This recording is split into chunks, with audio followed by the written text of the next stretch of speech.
자, 이 시간은 지금 보드에 써져 있는 바와 같이 계시록 22장 20절 말씀으로 시작합니다. 계시록 22장 20절 말씀으로 시작합니다. 한 절만 제가 공부합니다. 이것들을 증거하시니가 가라사대 내가 진실로 속히 오리라 하시거늘 아멘. 주 예수여 오시옵소서. 아멘. 이 시간은 지금 보드에 써져 있는 바와 같이 재림주의 영광을 입을 자에 관해서 이러한 주제로 이 시간 말씀을 나누도록 하겠습니다. 그 재림주에 관한 소망은 사실 현재 그 교회에 다니시는 분들에게 있어서는 절대절명의 아주 과제요, 그 희망사항이죠. 언제 오실지, 오늘 올지, 내일 올지, 아니면 언제 올지 알지 못하기 때문에 우리는 더욱더 궁금하죠. 그래서 성경에는 예수가 오시긴 오시는데 도적같이 오리라고 되어 있습니다. 그러니까 도적같이 오면은 언제 올지 우리가 인간이 어떻게 알겠습니까? 자, 그래서 지금 인용은 계시록 22장 20절 한 절 말씀을 공독했지만 지금 여러분들이 참고적으로 보실 말씀은 사도행전 1장 11절, 마태복음 27장 53절, 야고보 5장 8절의 말씀을 여러분들이 참고해 주시기를 바랍니다. 물론 이제 제가 대략적인 설명을 지금 드릴 거예요. 말씀을 못 드리는 부분도 있겠지만 말씀을 드릴 거예요. 자, 그러면 오늘은 재림주의 영광을 입을 자를 주제로 이 시간 말씀을 나누도록 하겠습니다.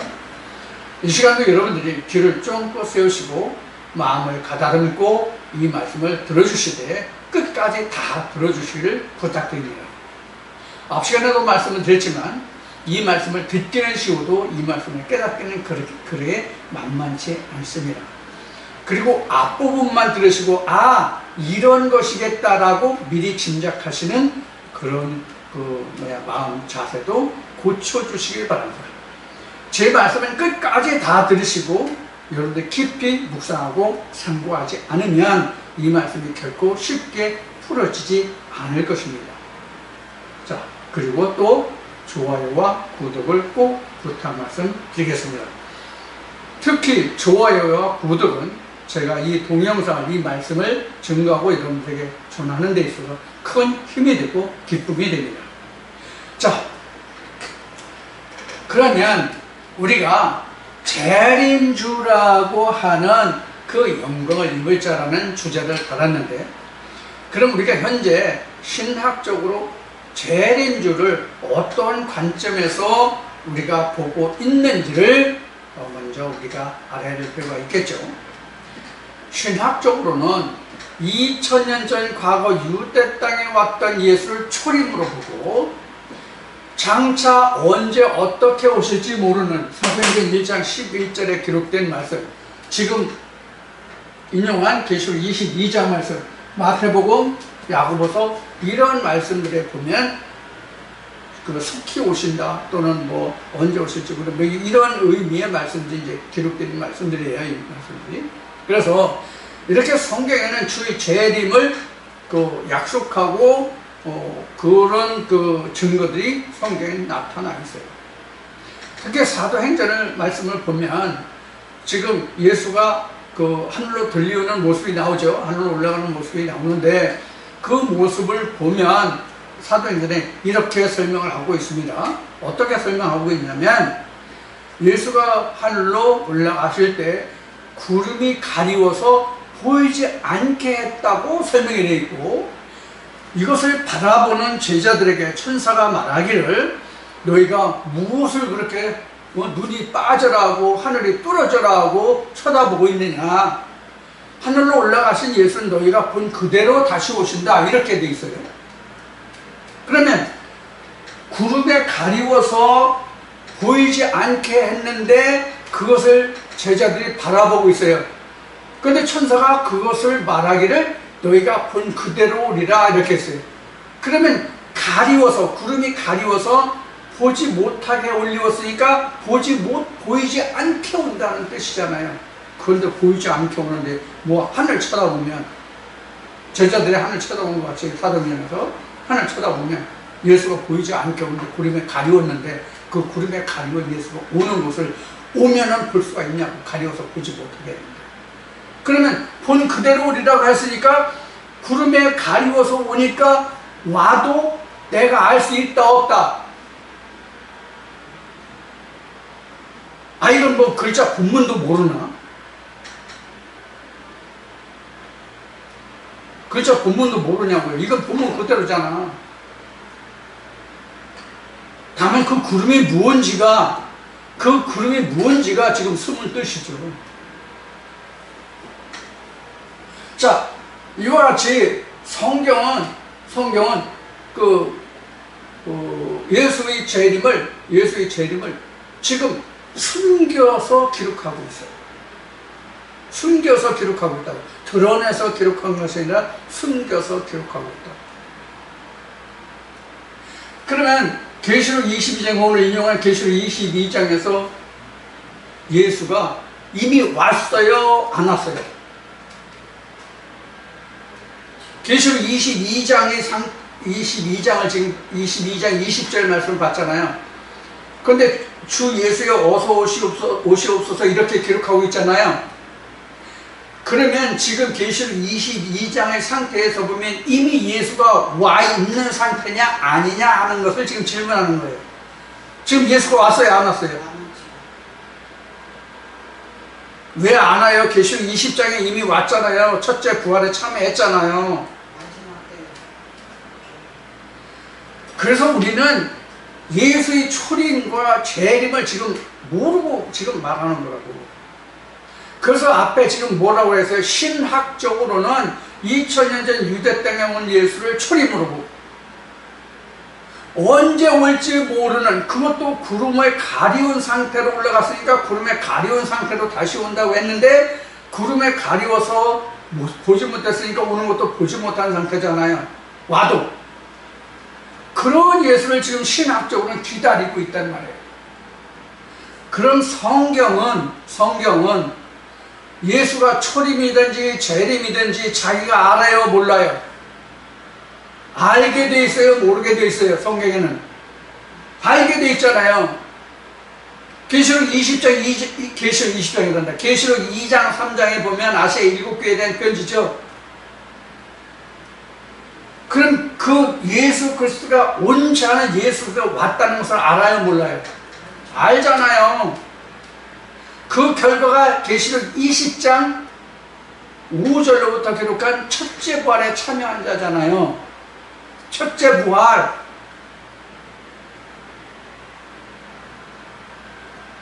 그럼 첫째 부활이 뭐예요? 첫째 부활이 뭐죠? 첫째 부활에 하나님이 신부가 됐다는 뜻이라고 앞 시간에 이미 말씀드렸죠. 이게 거듭남이라고 말씀드렸죠. 요한복음 3장. 요한복음 1장 14절에 말씀을 육신을 입음이라고 했죠. 말씀이 육신을 입으면 뭐가 어떻게 되는 것이 말씀이 육신을 입음이라고 설명을 했죠. 이것을 거슬러 올라오면 창세기 1장 하나님 형상으로 사람을 짓자죠. 그것을 거슬러 올라가면 천지 창조란 말이에요.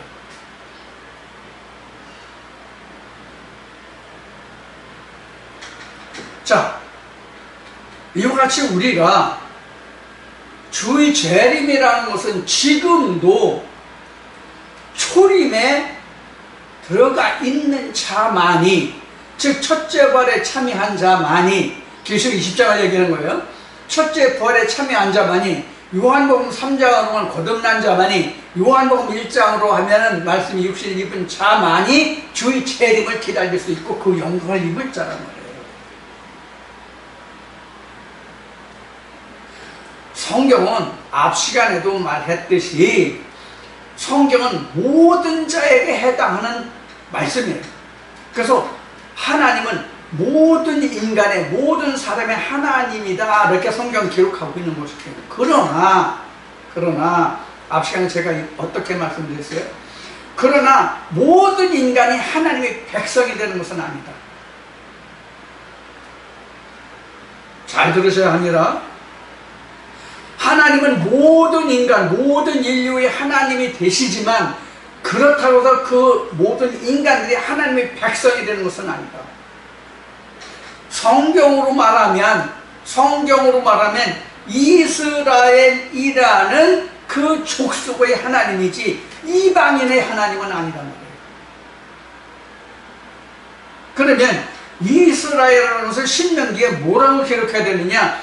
주의 백성 이스라엘 이렇게 됐어요. 그러니까 하나님의 이름을 부르는 그들이 하나님의 백성이죠. 모세 때의 주의 백성이 이스라엘이니까 이스라엘이죠. 그럼 그 이스라엘이 다 이스라엘이냐? 그때 모세 때의 구약시대의 모세 때로 보면 하나님의 음성을 쫓아가는 자들이 이스라엘이었죠. 우리는 출애굽하면 이스라엘 즉 히브리인들만 출애굽을 한 것으로 알고 있지만 우리가 출애굽기를 보면 여러 잡족들이 거기에 들어가 있음을 포함되어 있음을 우리는 알 수 있어요. 근데 잡족들의 수가 많지 않다는 것뿐이죠. 이게 이제 로마서나 이제 다니엘서로 보면 세상에 잠자는 자들 티끌 중에서 하나님이 구원을 입을 자들도 있겠고 이런 뜻이 되는 거예요. 그럼 이 티끌이라는 의미는 뭐냐? 창세기 2장 7절에 흙으로 사람을 지으시고 하나님이 그 생기를 불어넣으시니 생기가 되었다 해서 그 흙이라는 뜻이 바로 티끌이거든요. 바로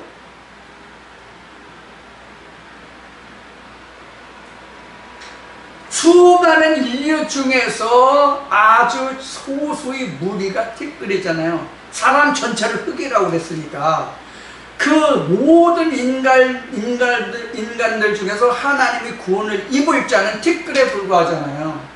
모든 인간들 중에서 일부니까, 아주 일부니까, 극소수가. 자, 그러면 우리가 여기서 구원을 입는다는 것도 우리가 이스라엘 백성들로 보면 성경은 어떻게 기록하고 있어요? 이스라엘 백성들이 60만이라는 20세 이상 60만이라는 그 거대한 사람들이 출애굽을 했지만 그들 다 가나안에 들어갔어요. 1세대는 더 광야에서 죽었어요.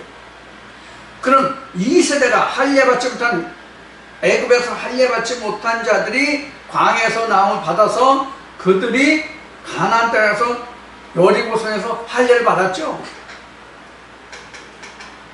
자, 그럼 1세대가 할례받고 2세대가 할례받았다는 뜻을 우리가 이제 알아야 되는데, 이것까지 말하면 이 시간이 이제 짧으니까 자, 그것은 차차 하고, 자, 이와 같이 2세대가 가나안 땅에 들어갔고 그 2세대 중에서도 여리고성을 넘어간 자들만이 가나안 본토에 들어갔어요. 가나안 본토에 들어간 자들만이 하나님의 영광을 입을 자들이거든요. 즉 재림주의 영광을 입을 자라는 것은 아버지 보좌에 이르러야 영광을 받는 것이죠. 아버지 보좌에 가야만 그 영광이 끝이잖아요. 자, 그러면 어떤 자들이 지금 재림주의 영광을 입을 자들이라고 지금 개론으로 지금 설명을 하고 있어요, 제가요? 네? 어떤 자들이?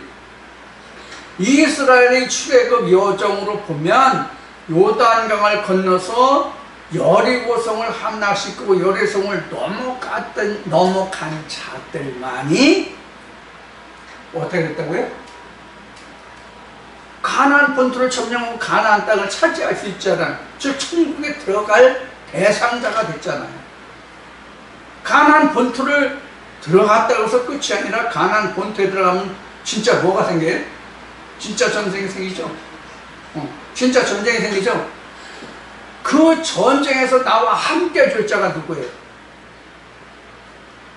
다니엘서에서, 복음서에서 제가 말씀드린 내용이 있죠. 천사 둘이 뭐죠? 가브리엘과 그 다음에 누구야? 미가엘이 있었죠. 그래서 가브리엘은 복음을 증거하는 거예요. 임마누엘은 나를 도와서 같이 싸워줄 자예요. 그게 뭐예요? 내가 너 인생 끝날까지 너를 지켜주겠다, 함께 하겠다는 그 레마의 말씀이란 말이에요. 그게 오늘날은 뭐다 하는 것을 여러분이 꼭 이해하시고 이 말씀을 들어주시기 바랍니다. 자, 이 슬러스인데 다 지우고 앞 시간에 말했던 것이 여기가 가나안 땅이잖아요. 여기가 본토예요. 여긴 여리고예요. 여리고에 들어가려고 하나님이 이스라엘 백성들을 애굽에서부터 인도해내신 건 아니잖아요. 창세기 아브라함에게 언약하신 바와 같이 이 가나안 본토 족속을 멸하고 이 땅을 이스라엘 백성에게 주기로 한 거잖아요. 이게 뭐예요?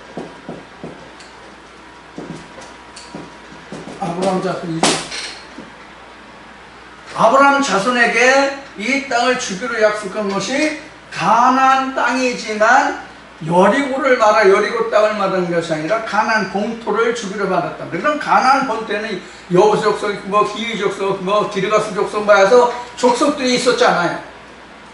이러한 족속들을 다 멸하고 이 땅을 각 지파별로 이렇게 분배해 주겠다. 12지파에게 인수에 비례해서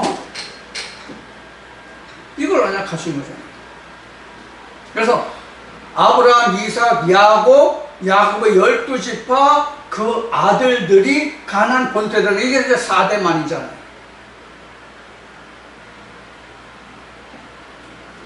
그게 바로 성전의 모습이에요. 4대가.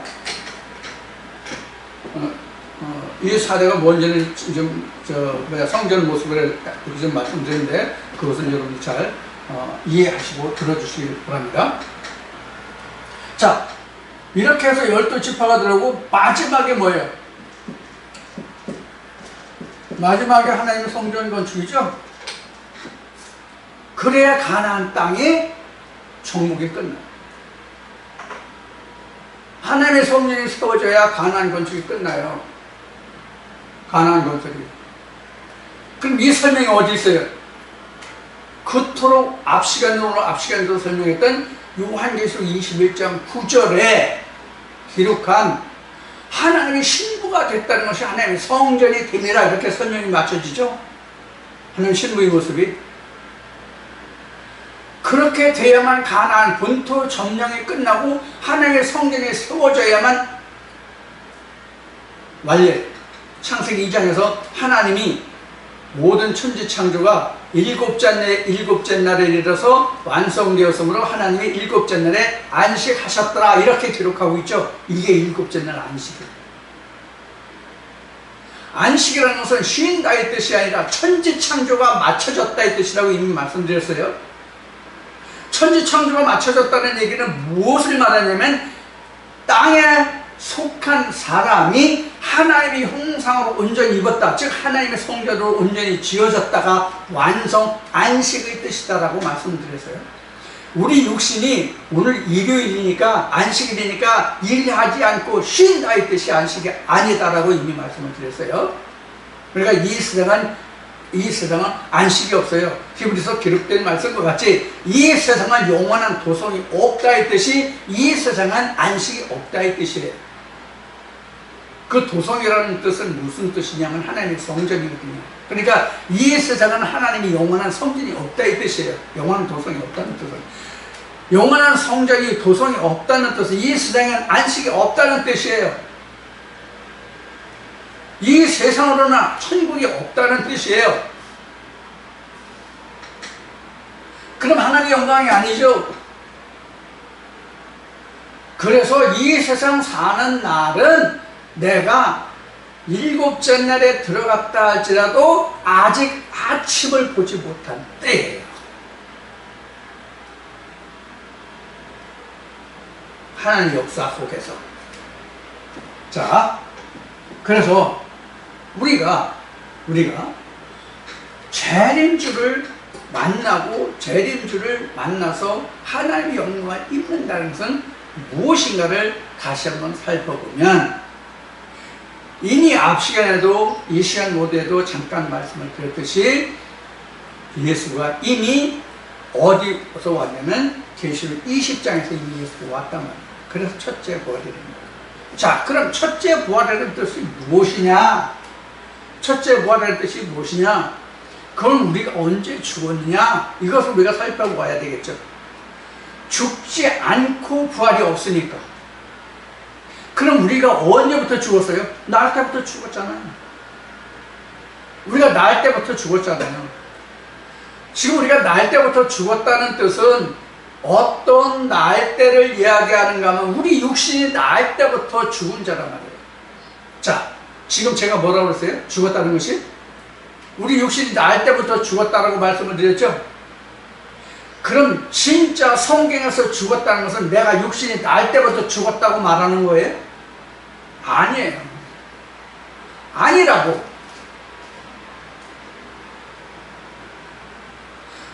성경이 내가 죽은 것을 알게 하는 것은 뭐에 의하지 않으면 알 수 없습니다.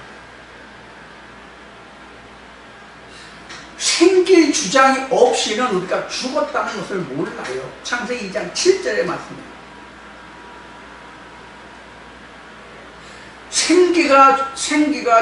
생기로 주장을 받지 못하면 생기를 알지 못하고는 내가 죽었다는 것을 몰라요. 그럼 생기는 뭐냐? 루아흐라고 이미 여러분들에게 말씀을 드렸어요. 루아흐. 이건 창세기 1장 1절에 하나님의 신이에요. 이것이 요한복음으로 오면 루아흐가 바로 뭐냐면 하나님의 생명꽃 빛이에요. 그래서 창세기 1장에서도 첫째 날의 빛이 루아흐가 사람에게 빛으로 왔어요. 요한복음 1장에서도 하나님의 신이 우리에게 생명 빛으로 역사하고 기록하고 있어요. 그럼 그 빛이 우리에게 언제 오느냐? 그 빛이 언제 오느냐? 여리고성을 함락시켜야 우리에게 빛이 오는데 무슨 빛? 참빛이.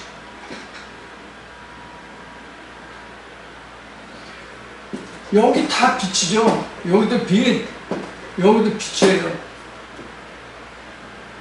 그런데 이 빛들은 바로 뭐냐? 여기도 빛이죠. 이 빛들은 뭐냐? 이 참빛에 대한 그림자들이에요. 다 그림자들이라고. 그림자지만 이 참빛의 그림자를 아는 자만 이렇게 뭘 한다? 유월할 수 있는 거예요.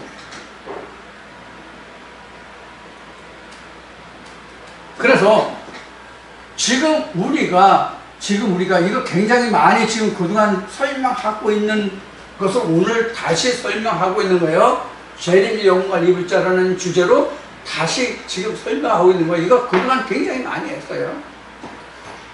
그래서 요 여리고성에 함락돼야 내가 진짜 참빛으로 함께하는 거듭남이에요. 이게 요한복음 1장 14절의 거듭남이에요. 저 말씀 육신을 입으며요. 요한복음 3장의 거듭남이에요. 이것이요. 이게 마태복음 25장의 슬기로운 처녀 신부의 모습이에요. 계시록 21장 9절 이하의 역시 신부의 모습이에요. 이것이 이렇게 돼야만 나는 가나안 본토를 지금 잠식했다고 가나안 본토에 하나님의 나라를 건설하는 거예요. 이러한 자들만이 지금 요 끝부분이 둘째 사망인데, 아니면 둘째 사망 아니면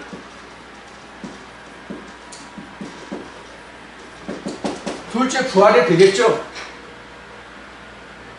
그렇죠? 둘째 사망을 이기면 부활이잖아요. 그래서 이것은 아버지 보좌 이렇게 되면 이기면, 둘째 부활하면 이기면 이런 뜻이에요. 둘째 부활은. 둘째 사망은 뭐예요?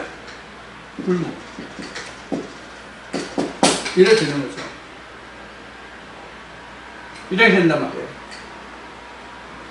그 우리는 크게 보면은 애굽, 광야, 여리고, 가나안 본토. 좀 더 크게 하면 애굽, 광야, 가나안 이렇게 말하지만 실제 하나님이 성경이 말하는 참빛, 유일하신 참 하나님과 그의 보내신 자 참빛, 즉 어디를 이렇게 분류하냐 하면 애굽 이스라엘 백성들이 애굽에 있다가 가나안에 들어가잖아요. 이 전체가 가나안이에요. 이 가나안 중에서 이렇게 된단 말이에요. 이 전체가 가나안 땅인데 그 중에서 애굽이 있고 광야가 있고 여리고가 있고 가나안 본토가 있다 이런 뜻이에요. 성경이 말하는 것은 이스라엘 백성들에게 보여주신 것은 이 전체를 보여주셨지만 실제 오늘날 우리에게 있어서는 가나안 본토가 이와 같이 구분되어 있다. 자, 가나안 본토가 이와 같이 구분되어 있다는 뜻이 무엇이냐면 가나안이라는 것은 성령이 교회들에 가시는 말씀을 듣기 시작하는 그 사람들이 가나안 본토에 들어온 자들이에요. 다시 말씀드려요. 가나안 본토에 들어왔다는 얘기는 성령이 교회들에 가시는 말씀을 듣는 자들이 가나안 땅에 들어온 자예요.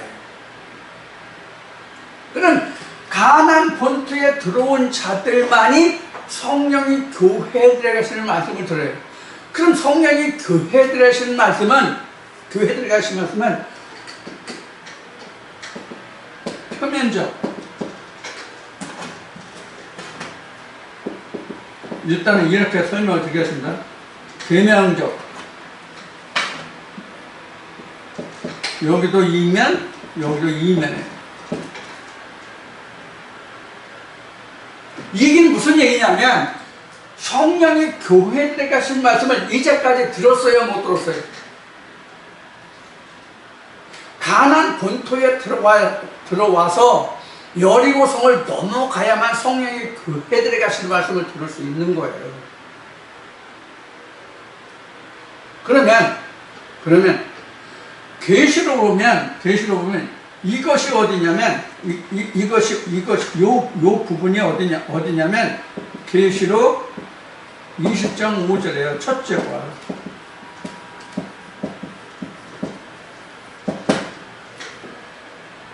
여기가 거듭남이라고. 요단강 넘어갔다고 해서 다 거듭남이 아니란 말이에요. 그만큼 성경이 깊고 우매해요. 그래서 여러분들 성령이 교회들에 가시는 말씀을 듣는다 할지라도 표피적인 것, 그 중에서 들어있는 하나님의 계명적인 것, 그 다음에 이면과 이면을 다시 살펴봐야 된다. 이와 같은 네 과정을 네 과정을 거쳐야 된다. 요것이 여기까지 와야 그 생명으로 들어갈 수 있다는 설명이 그동안 제가 여러 번 설명드렸던 스가랴 13장 8절 3분의 2 멸절 3분의 1 심판, 이거 불 가운데 넣어서 연달해가지고 꺼낸다는 얘기잖아요. 그래서 내가 성령의 교회에 들으신 말씀을 듣는다 할지라도 이것을 표면적, 계명적으로 듣는 사람은 무조건 죽어요. 그래서 이스라엘 백성들이 가나안 땅에 들어가서 가나안 본토에 들어갔다고 해서 그들이 다 구원을 얻은 것이 아니라는 거예요. 이런 뜻이에요. 그래서 여리고를 넘어와서 이 여리고 성에 함락돼야만 여기 있는 말씀같이 첫째 발 거듭남이 시작되는 말씀이 62분 거예요. 이게 진짜. 이게 요한복음 66장 63절에 내 말을 입은 자들이라는 뜻이에요. 이 뜻이. 요게 첫째 발이에요. 그러면은 그동안 이러한 설교, 성경이죠. 쉬운 예로는 성경을 듣는 거죠. 이러한 표면적인 거에서 탈피해야만 여기로 온다는 얘기예요. 여기에서 진짜 생명이 우리에게 주어지는 거란 말이에요. 자, 그래서 이 첫째 벌에 참여한 자가 이 순간을 기다리는 것이 계시록 22장 20절 예수여 오시옵소서예요. 여기. 그러면 여기에서 이미 주가 왔는데, 예수가 왔는데, 첫째 벌에 왔는데 여기서 왜 주 예수가 오세요? 이게 그래서 재림이거든요. 여기가 초림이거든요. 지금 이와 같은 초림이 없는 자에게는 재림이 없단 말이에요. 즉 둘째 사망이 없다고, 계속 죽는 거라고. 그 뜻이 요한계시록 13장에 666이다 그러네요. 666이다 그런 얘기예요. 7이 돼야 되는데 7이 아니고 666으로 그냥 끝난다. 이게 66이에요. 외형사울의 형상은 다 똑같은데 뭐가 없어? 하나님의 마지막 날 안식을 예비하지 못한 자들이에요.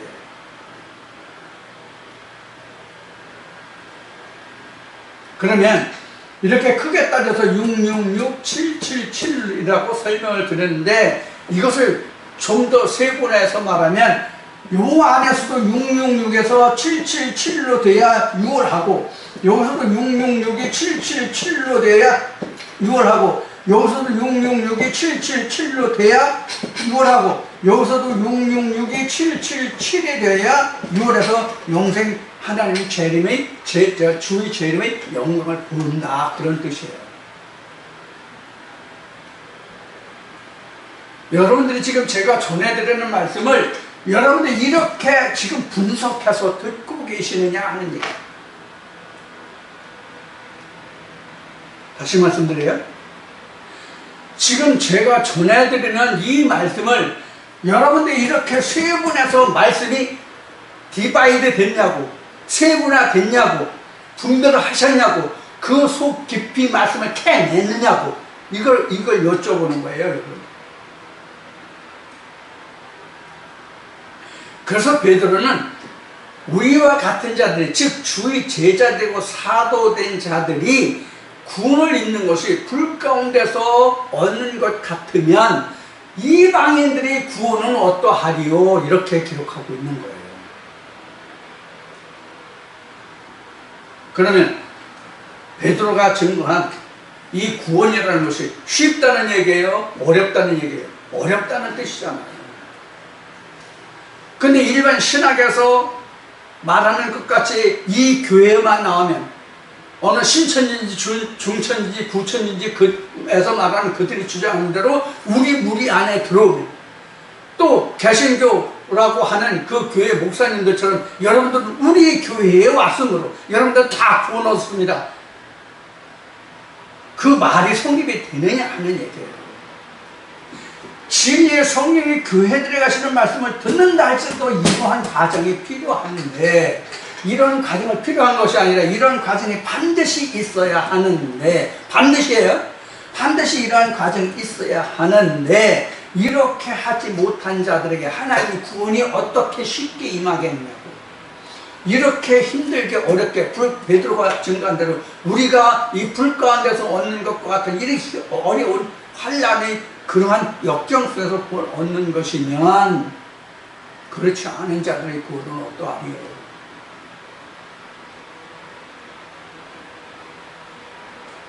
제가 이제 말씀을 이러한 방식으로 증거하니까, 이렇게 증거하니까, 이태수 목사는 듣는 사람으로 하여금 공포 분위기를 조성한다. 너무 어렵게 사람들에게 천국에 가는 것을 너무 힘들게 어렵게 이렇게 과장했다 그럴까? 꾸며서라 그럴까? 그래서 공포 분위기를 하나님의 천국을 굉장히 힘들게 설명한다, 이런 식으로 얘기를 한다고 해요. 좋아요. 뭐 어떻게 설명하든지 간에 좋아요. 그 사람은 그렇게 듣겠죠. 그러나 천국은 사실 이와 같이 돼 있다고 성경이 증거하는 거잖아요. 성경이 이와 같이 증거하는 거잖아요.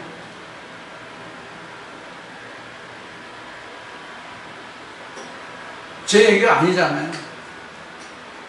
자, 그래서 우리가 계시록 22장 20절에서 설명하는 예수여 오시옵소서라는 설명은 이미 20장에서 첫째 부활에 참여했는데, 모든 둘째 사망에 다스리는 권세가 없도록 주가 다스린다고 되어 있는데,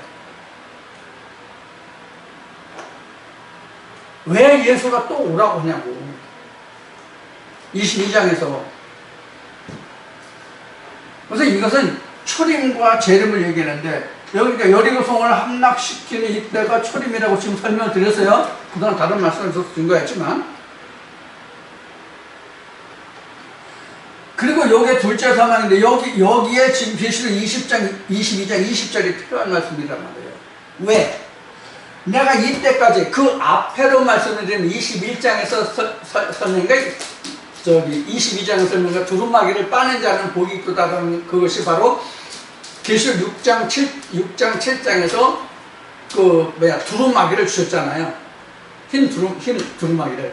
그 두루마기를 빠는 자가 바로 뭐냐면 22장 20절에서 예수여 어서 오시옵소서, 주 예수여 오시옵소서라고 갈망하며 항상 그 예복을 빠는 자란 말이에요. 그러한 자에게 있어서만 주의 재림의 영광을 입을 자들인데, 주의 영광의 재림을 입을 자라는 뜻은 뭐냐면 아버지의 보좌에 갈 자들이라는 뜻이란 말이에요. 그러면 우리가 첫째 부활에 참여한다는 것은 방금 전에 설명을 드렸듯이 창세기 2장 3장을 거쳐서 우리 인간이 죽었다는 것을 알잖아요. 내가 하나님 안에서 죽었다를 아는 것이 뭐냐면, 하나님의 생기로 인해서 내가 죽었다 하는 것을 아는 거예요. 그럼 성경은 창세기는 내가 죽었다는 것을 알았어요? 벗었다는 것을 알았어요? 벗었다는 것을 알았어요. 그럼 벗었다는 것은, 그럼 우리가 입는 이런 옷을 벗었다라는 뜻이 아니라 하나님의 예복이 없다는 뜻이란 말이에요. 복음서에 나오죠? 어느 임금이 잔치를 배설하고 초빙을 했죠? 근데 나는 이렇다 저렇다 하는 핑계대로 아무도 안 왔어. 그래서 결혼 날짜는 되고, 결혼 날짜는 갖고, 그래서 다시 그 청지기들을 보내서, 종들을 보내서 불러왔어요. 그 사람들은 많이 왔는데 뭐가 없어? 예복이 없어. 그 예복이 뭐예요? 아론이 입은 아론 목장이에요. 예수가 입었던 히마티온과 키톤이에요. 이것이 이사야 61장에서 이야기한 의의 겉옷이에요. 창세기 3장에서 말한 키톤이에요. 그 키톤이 바로 요한복음 6장 63절의 말씀이에요.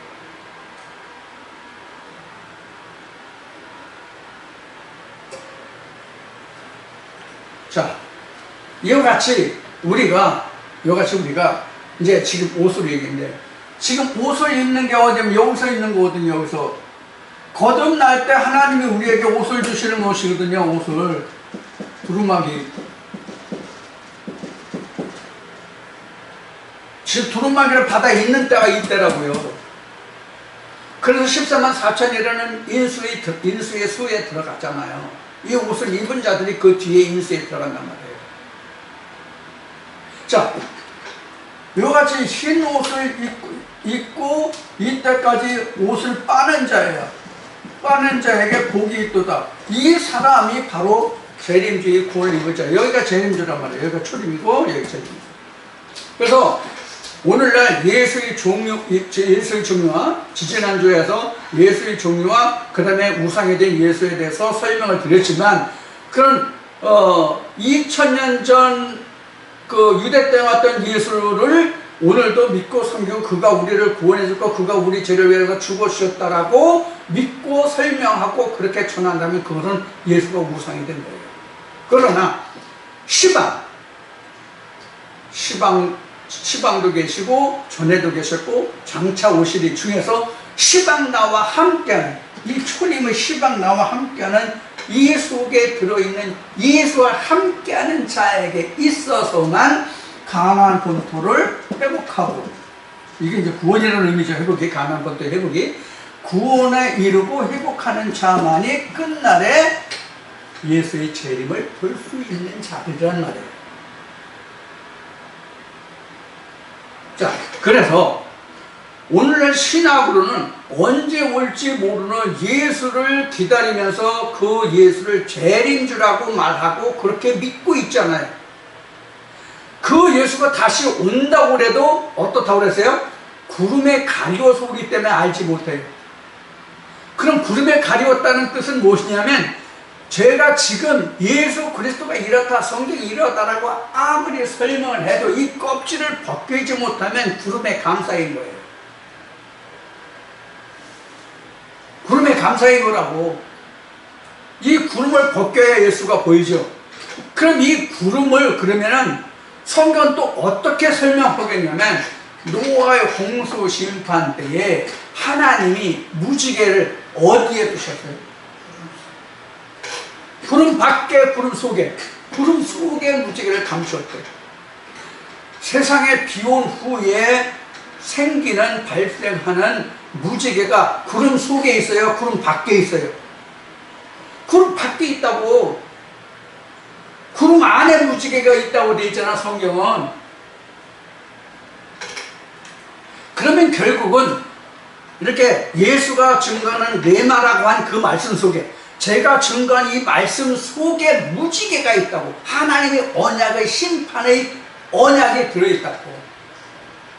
이 무지개를 보려면 구름을 벗겨내야 되죠. 그러면 예수가 구름에 그 휩싸인 채로, 구름에 그 쌓인 채로 올라갔기 때문에 그 바라보는 제자들에게 보지 못하게 했다라는 뜻은 뭐냐면, 예수가 감춰져 있다 이 뜻이란 말이에요. 예수가. 그럼 구름 자체는 뭐예요? 그럼 구름 자체는 하나님이에요. 그러고 보면 구름 속에 예수가 감춰졌다면 구름은 하나님이라고. 그럼 하나님 뭐예요? 성경의 본문 속에 그리스도가 감춰져 있다 이 뜻이잖아요. 그럼 여러분들, 제가 본문을 통해서 말씀드리잖아요. 그 본문이 이러이러한 뜻을 가지고 있다고. 그 본문의 껍질을 벗기기 전에 예수가 안 보인다니까. 이게 다 껍질을 벗겨가는 과정이에요. 이게 다. 이 과정이 다 구름 껍질을 벗기는 과정이라고. 껍질을, 이 껍질 다 벗기라고. 그래서 제가 이렇게 얘기했죠. 제가 전해드리는 이 말씀을 듣는 것으로 만족하지 말라.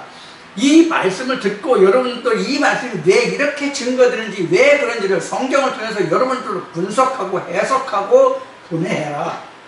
그래서 여러분들의 말씀, 여러분들의 생명의 떡으로 신명기 말씀에 있는 것 같이 떡반죽 그릇을 여러분들의 것으로 만들어라. 이렇게 말씀드리는 거잖아요.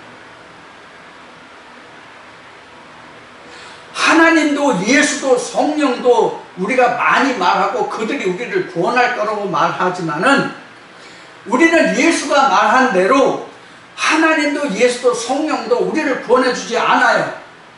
그럼 누가 누구를 구원해요? 내가 나의 영혼을 구원한다니까. 어떻게? 성령이 교회에 들어가신 말씀을 이렇게 분석하고 해석하고 그것을 껍질을 벗겨서 그 알맹이가 무엇인지를 내가 캐내라고. 그래서 마태복음에는 마치 천국은 밭에 감추어진 보화를 캐는 자와 같다라고 설명하고 있는 거예요. 네?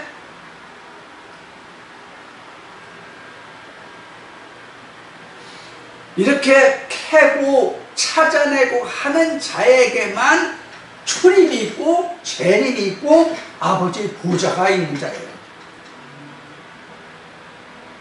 듣는 것으로 만족하면 들으나 마나야. 괜히 시간 낭비해서 두 번, 세 번 반복해서 들으실 필요가 없다고. 그럴 바에는 듣는 것으로 그냥 끝난다면, 아, 오늘 또 좋은 말씀 들었어. 이사야 28장인가 몇 장에 27장인가 적혀있는 것 같이, 아, 내가 오늘도 하나님의 말씀을 듣다. 이 뭐 나무를 떼고서 뭐 내 몸을 더욱 깨고 더욱 깨고, 그러나 그 손에 쥐어진 것이 무엇인지를 확인하지 못하나니, 이런 말씀이 있죠. 그러면 소용없다고. 아, 오늘도 하나님 말씀을 듣더니 마음이 뜨겁다. 아, 오늘도 하나님의 말씀을 들었다. 이것으로 끝나고 그 손에 쥐어진 것이 무엇인지를 확인하지 않으면 소용없다니까. 이사야서에 있어요, 말씀이. 그렇게. 제가 하는 얘기가 아니라. 그러니까 목사가 이럴까 합니다. 저럴까 합니다. 그럴까 합니다. 그렇습니다. 이렇습니다. 그렇습니다. 라고 이야기할지라도 나는 그것을 열어보고 뜯어보고 그 손에 쥔 것이 무엇인지 확인해 봐야 된다니까요.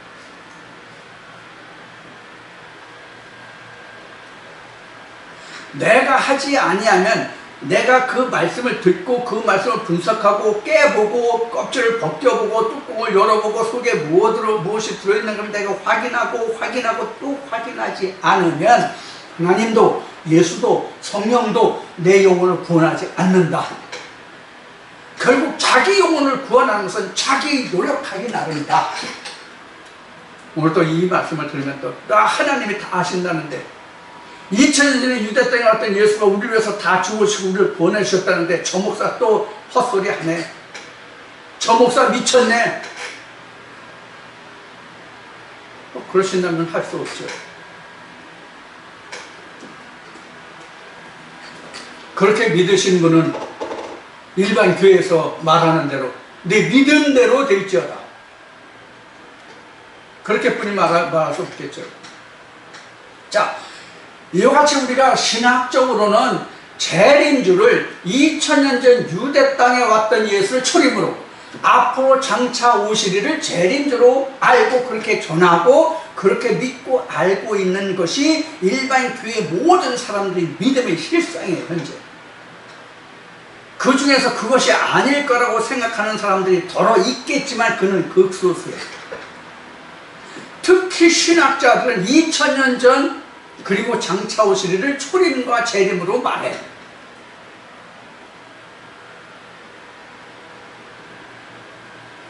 그런 신학자들에게는 제가 주장하는 바가 2단이요, 3단이요, 4단이요, 5단이요 뭐 이렇게 되겠죠. 저놈같이 지옥불에 떨어지려면 없다 이렇게 이야기하겠죠.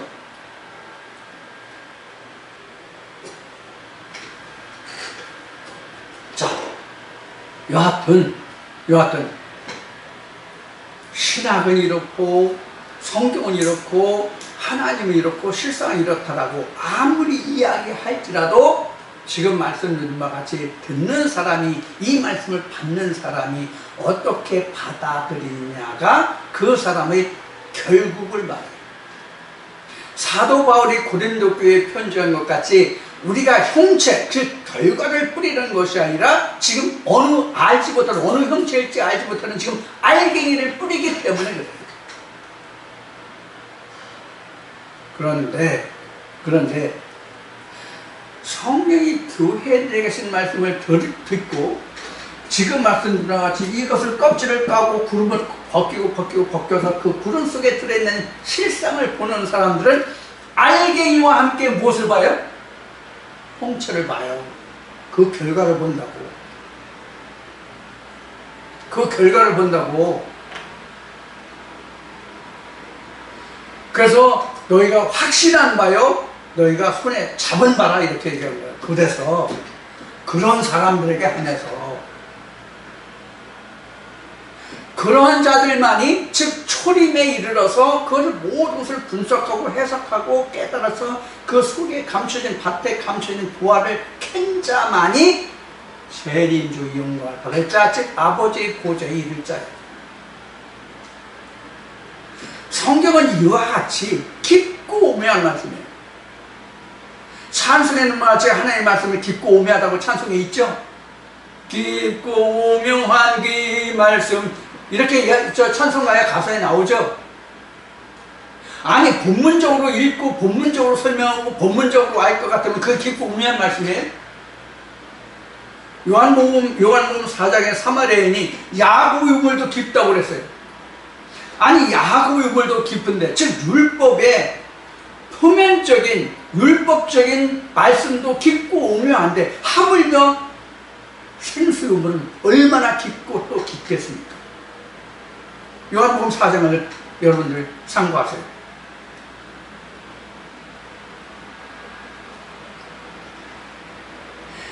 그래서 우리는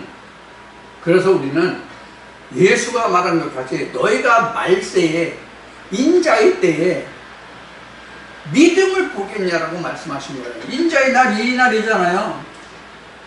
인자의 날이 이 날인데 이 날도 인자의 날이지만 이 날도 인자의 날이거든요. 첫 번째 인자의 날은 초림으로서 예수의 영광을 보는 때, 내가 받아들이는 때지만 마지막 인자의 날은 이게 말세는 세상 끝이잖아요. 내가 장막을 벗을 때잖아요. 둘째 사망이 임했을 때잖아요. 물론 이제 둘째 사망도 그 말세도 여러 가지 측면에서 우리가 상고해 볼 수 있는 말씀이기는 하지만 이러한 내용들을 우리가 살펴볼 필요가 있단 말이에요. 이게 흔히 말하는 이렇게 보는 것이 뭐냐면 상고예요. 상고. 자, 다 지웁시다. 제가 좀 보드 했을 때 좀 복잡하게 쓰는 경향이 있어서 여러분들이 그 동영상을 시청하실 때 많이 리뷰를 해야 앞에 쓴 것을 보실 수 있을 그런 때가 많을 거예요.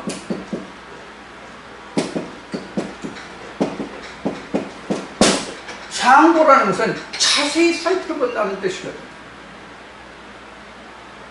예수가 말하는 너희가 성경에 영생이 있는 줄 알고 상고하거니와 이렇게 나오죠. 이 상자를 참 의미적으로 보면 양의 말이에요. 양의 말을 생각한다. 어린 양의 말을 생각한다. 이게 뭐예요? 생명의 말씀이죠. 상고한다 이런 뜻이에요. 자, 이와 같이 우리가 하나님의 말씀을 내가 상고한다 할지라도 오히려 우리에게 충분한 것이 아니라 부족함이 있단 말이에요. 저 같은 경우에도 이렇게 열심히 목청을 높여서 핏대를 올리면서 여러분들에게 이 말씀이 이러하다라고 강의하고 주장하고 전하지만 저는 지금도 하나님의 말씀의 영광이 껍질이 벗겨지는 말씀이 하나 둘이 아니에요. 이렇게 벗겨져서 그 요한계시록 10장에 기록된 말씀과 같이 성경 창세기에서 요한계시록 말씀까지 자꾸 축약되고 집약이 돼서 하나의 말씀으로 정리되어 간단 말이에요. 이게 작은 책이에요. 이게 비브라리비온이라고.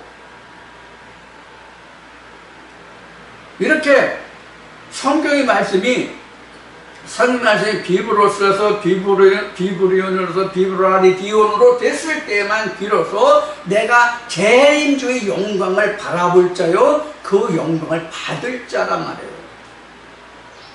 작은 책.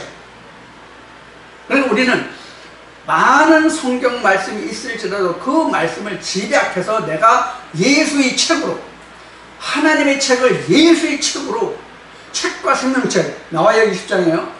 책과 생명책이 있는데 책과 생명책에 책을 펴놓고 그 말씀대로 기록된 데 증거된 자를 말씀하잖아요. 계시록에서 20장에서 그렇게 됐을 때만 내가 재림주의 영광을 맛볼 자가 된다고. 이러한 면면들을 여러분들이 잘 살펴서 성경을 상고하지 않으면, 그렇게 성경을 상고하지 않으면 재림주도 없고 하나님의 영광도 없고 아버지 보좌도 없어요. 즉 구원이 없단 말이에요. 왜 제가 무더운 날 이렇게 핏대를 올리면서 큰 목소리를 여러분들에게 이렇게 강조해서 말씀드려야만 하는지 여러분들 10분 이해해 주시기를 바랍니다. 저 목사는 꼭 강의만 하면 꼭 핏대를 올리더라, 목소리 높이더라, 목청을 높이더라, 이렇게 생각하지 마시고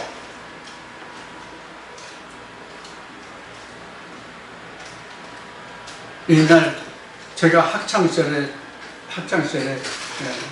70, 60년대, 70년대 이때 같이 이 연사 강력하게 외칩니다. 이런 것 같이 이렇게 강력하게 외치는 이 연사의 마음을 여러분들이 10분 이해해 주시기를 바랍니다. 그만큼 저의 마음은 안타까운 거예요. 우리가 어차피 믿음의 길에 나섰으면 온전한 것, 확실한 것, 분명한 것을 우리가 붙잡고 알고 찾아가야 되잖아요. 그런 의미에서 오늘도 2시간 동안 여러분들에게 이러한 여러 가지 말씀을 드렸습니다. 제가 아무리 성경이 이러이러하다, 이렇게 증거되어 있다, 저렇게 증거했다, 그 말씀 속에 진실이 뭐고 핵심 뭐고 이렇다 할지라도 여러분들이 받아들이지 않고 이것을 배설한다면 소용없는 거예요. 여러분들 속에 하나님의 능력과 권능이 나타나지 않는단 말이에요. 그걸 누가 한다? 각자 듣는 사람이 해야 한다. 그런 얘기예요. 자, 오늘도 2시간 동안 여러분들과 함께 나눈 이 말씀 속에서 성경이 말하는 예수, 성경이 말하는 구원, 이 그 실체가 무엇인지를 하나씩 하나씩 알아가는 여러분들이 되어주시길 바랍니다. 그래서 참 하나님, 참 예수, 참 성령, 참 구원, 이런 것을 여러분들 깨달아 가시는 하나님의 은혜와 축복이 함께 하기만을 기원합니다. 다시 한번 좋아요와 구독을 부탁드리고, 무더운 여름, 코비드가 극성을 부리는 이 무더운 날씨에 여러분들 건강 유의하시고 건강한 모습으로, 그리고 하나님의 은혜로 충만한 그런 마음과 모습으로 다음 주에 다시 뵙기를 소망하면서 오늘 모든 말씀을 마치도록 하겠습니다. 감사합니다.